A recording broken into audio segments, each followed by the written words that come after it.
Христианские притчи. Наследие святых отцов. Сущность смирения.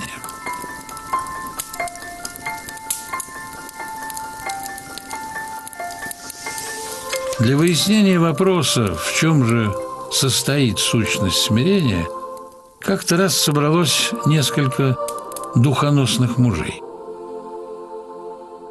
Один из них сказал: «Смирение состоит в постоянном забвении своих добрых дел».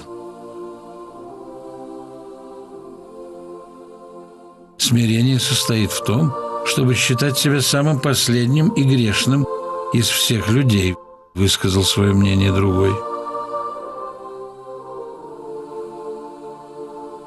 Смирение есть осознание своей немощи и бессилия, произнес третий.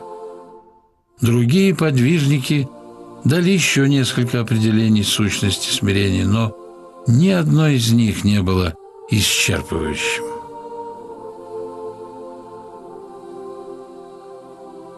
Выслушав всех, преподобный Иоанн Лествичник суммировал мнение этих благочестивых мужей. «Смиренно мудрее, — сказал он, — есть безымянная благодать души, имя которой тем только известно, которые познали ее собственным опытом. Оно есть несказанное богатство, Божье именование».